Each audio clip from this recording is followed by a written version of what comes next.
உங்கள் வீட்டிலலாம் இப்படி தான் நடக்குமான்னு சொல்லுங்கள். ஸ்கூல் விட்டு வந்தாச்சுன்னா எல்லாத்தையும் எடுத்து போட்டுருவாங்க. ஆனால் எடுத்து வைக்கும்போது மட்டும் எதுவுமே பண்ண மாட்டாங்க. பெரியவ இருக்கிறா பார்த்தீங்களா, என் பெரிய பொண்ணு, அவள் வந்து எதுவுமே சொல்லாமல் செய்யவே மாட்டாள். என் சின்ன பொண்ணு எப்படின்னா, விளாட்ற வரைக்கும் விளாடுவா. அதுக்கப்புறம் ஹாலில் எது இருந்தாலும் அதை க்ளீனாக எடுத்து வைக்கணும்னு நினப்பா. இன்றைக்கி நான் வீடியோ எடுக்கிறது அவளுக்கு தெரியாது. ஆனால் என்ன பண்ணுறான்னு பாருங்கள், ஸ்நாக்ஸ்லாம் சாப்பிட்டு முடிச்சிட்டா.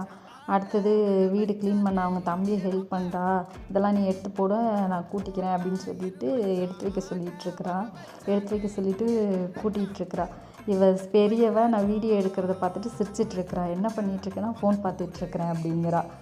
ஆனால் சின்னவ என்ன பண்ணுறான்னு பாருங்கள். இது வீடியோக்கோசரம் நான் சொல்ல, எப்போவுமே இதுதான். ஸ்கூல் விட்டு வந்தாச்சுனாவே ஹால் எப்படி இருந்தாலும் அதை உடனே க்ளீன் பண்ணணுன்னு தான் நினப்பேன். நைட்டு தூங்க போகிறதுக்கு முன்னாடி அப்படி தான். அவளுக்கு வந்து க்ளீனாக வச்சுக்கணும், அம்மாவுக்கு ஹெல்ப் பண்ணணும் அப்படின்னு நினச்சிட்டு எல்லா வேலையுமே செய்வாள். என்ன பண்ணுறான்னு பாருங்கள். அதை நீட்டாக பண்ணுவாள். அங்கே இங்கே குப்பையெல்லாம் விட்டுட்டுலாம் பண்ண மாட்டாள். ஆனால் நீட்டாக பண்ணுவாள் எல்லாமே.